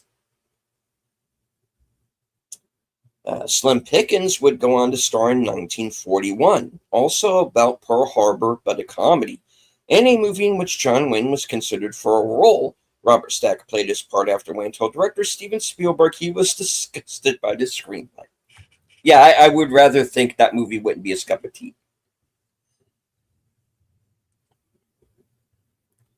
Although a box office failure and never considered a John Wayne classic, it has gained a cult following, and many believe it to be one of Wayne's best performances. Stripped mostly of his tough guy persona, he played a vulnerable, real human being as opposed to an action hero. In two Otto Preminger films, this one and Daisy Kenyon, Henry Fonda's character both dislikes yet sympathizes with Dana Andrews' character. Also in Daisy Kenyon, Fonda played a World War II vet, as he was in real life, and here he's a World War II admiral as the war begins. Stuntman and future director Hal Needham plays the Air Force guy Kirk Douglas punches in the face. Unlike this film, The Longest Day follows the parallel storylines of many characters. Even so, many see it to be the European theater companion piece to this film. John Wayne, Henry Fonda, and Tom Tryon appeared in both. The visuals during the closing credits tell the story of what was to follow, beginning with calm for Rock and Maggie and the recovery to follow. The waves become more fierce and eventually furious. They begin to break explosively, culminating in the thermal cloud of a nuclear detonation. After this, their waves are reduced to gentle ripples on the sand. It was filmed in monochrome, partly to try to disguise the extensive use of model work, and partly to make sure the audience knew it was set in World War II. The major studios more or less abandoned black and white filmmaking after this movie. Was and is often the case in films, little effort was made to match clothes, particularly women's, with the era of the film. At the dance in the beginning of the film, the women are wearing dresses typical of the 1960s, particularly Barbara Boucher and Paul Brennan. Also, the hairstyles are wrong. No woman, particularly of a certain standing, would at the time have worn their hair straight and loose. Boucher looked exactly like a 1960s rather than 1940s wild child. In the close-ups of the U.S. naval vessels, only post-war 3-inch electric radar-controlled anti-aircraft are shown.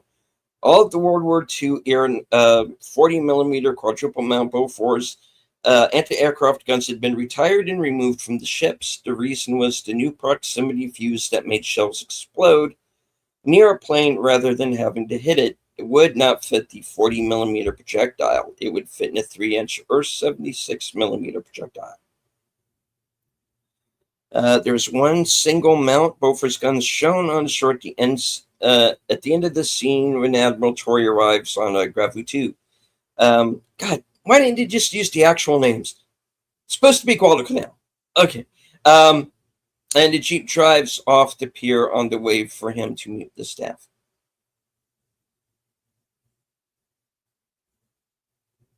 All right. This is one of several films in which John Wayne's character has a strained relationship with his son, whom he hasn't seen since childhood.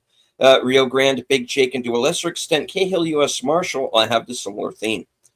The climactic battles, based on two historical fights, happened near one another during the Philippines campaign of 1944 and 45. One Japanese fleet attempted to use the Surigao Strait, only to meet a series of minefields, PT boat attacks, followed by a surface force that included the battleships the West Virginia, Maryland, Mississippi, Tennessee, California, and Pennsylvania. All of which were at Pearl Harbor on December 7th, 1941. This battle was their revenge. The second battle happened at roughly the same time off the island of Samar and included the battleship Yamato. The Japanese force of battleships, cruisers, and destroyer happened upon a small task force of destroyer escorts, destroyers, and escort carriers called Taffy 3. Outnumbered and outgunned, Taffy 3 ships turned about and engaged the Japanese at close range, managing to fend off their enemy but at great cost. Almost all the Taffy 3 ships were sunk or badly damaged, yet their stand warded off the mighty Yamato. because Wayne was operating on only one lung from this point on and eventually added a new characteristic to his acting, which became a favorite and impressionists would added their technique for him. His lowered lung capacity caused him to often split longer sentences into several smaller parts instead of speaking the line in one flowing breath. He would then be speaking lines like, "Well, I guess we better pull back to the end of the river and see what comes out of the woods." Even amateur impressionists would use this feature to improve their impressions of him significantly. The average age of a lieutenant in the Navy Waves was 25. Patricia Neal was 39 at the time of filming. This is the third and last time that John Wayne and Henry Fonda appeared in the same movie as military officers, the others being Fort Apache and The Longest Day, the latter of which they didn't share any scenes together. Fonda outranked Wayne in all three times. They also appeared in separate segments of How the West Was Won in 1962, which Wayne once again played a military officer and Fonda played a buffalo hunter. This would be the only time Wayne outranked Fonda. When Admiral Broderick arrives at Tulabon, PT-44 is visible in the background. It would be this boat that Jerry Torrey would be assigned after leaving the Admiral's staff. All of the female personnel are officers. This was the standard of the day because their rank would serve in most cases to protect them from the advances of over-enthusiastic enlisted and non-coms. The visuals for the end credits provide a metaphor for the war in the Pacific. Yeah, we went over this. Okay. All right. Henry Fonda and Christopher George are the only two actors to appear in both this film and the later similar all-star war film Midway a dozen years later. When Admiral Torrey and company enter an air raid shelter, one of the actors is hit by a piece of one of the pyrotechnic devices. Barbara Boucher and Joe Hayworth share the same birthday, August 15th. According to legend, this film's original cut was roughly 3.5 hours and included the overture, intermission, interacting, exit music. Then cut down by an hour due to Paramount Pictures getting cold feet over the already excessive length. All three theatrical trailers and a behind-the-scenes featurette do contain some of the deleted extended or alternate scenes, including some deleted shots of the climactic naval battle and a brief, silent snippet of John Wayne's character saying what appears to be all clear, while standing with George Kennedy's character at the airbase. Legend also has it that this film was also planned to be filmed in 70mm widescreen and color. It is unknown whether any footage was originally filmed like this, then replaced with black and white Panavision widescreen due to said cold feet, or if it was filmed as the latter from the get-go.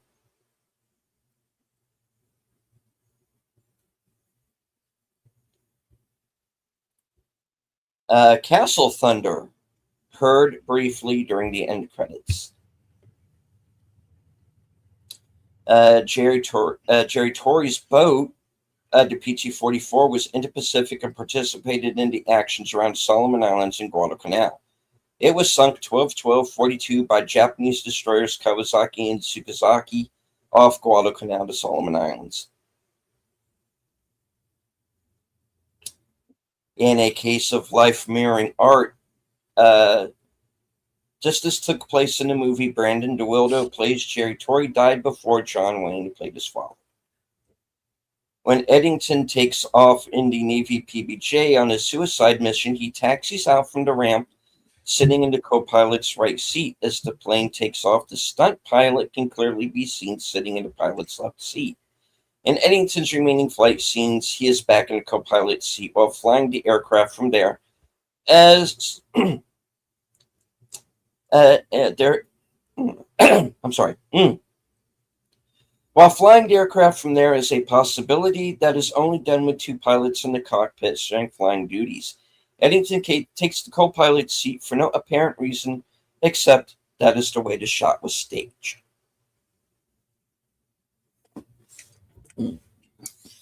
Dana Andrews' character Admiral Broderick is the film's American antagonist, along with his assistant played by Patrick O'Neill. Mentioned many times throughout, mostly learned from secondhand information from John Wayne's son and his mentor, Patrick O'Neill. It was initially unlikable and works for this admiral and almost all the other characters, from Wayne to Burgess Meredith to Kirk Douglas to Paul Apprentice, mentioning how unqualified he is and how much of a mess his Operation Skyhook is. Although it's never been sourced as a direct reference or connection to Apocalypse Now, the Francis Ford Coppola Vietnam War epic that came out over a decade later, both films have the end of the end credits over some kind of airstrike. For Apocalypse Now, it's actually called the airstrike ending, which is only on certain versions and is a napalm strike. While here is an explosion into water representing a continuation of the Pacific Theater that Wayne's character continues to be a part of, although no person is shown, and then the atom bomb, which of course ended the war started by the Japanese at Pearl Harbor, which begins this movie. Oh, but wait, there's more. The fatal end of the relationship between Jerry and Annalee is related to a suspected pregnancy. In real life, Brandon DeWilder lost his life in an auto accident while rushing to the hospital where his wife was having a baby. Rock orders the PT boats into the strait with the intention that they might sink some escort ships. Some 20 years earlier, they were expendable. John Wayne played a PT boat commander in a squadron that had to fight the brass in order to prove the effectiveness of the PTs in the same type of situation.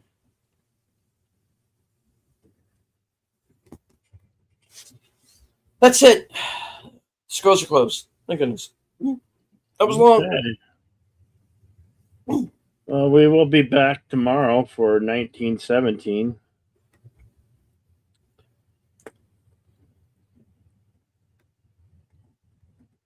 Our final ode to the troops, men and women who served in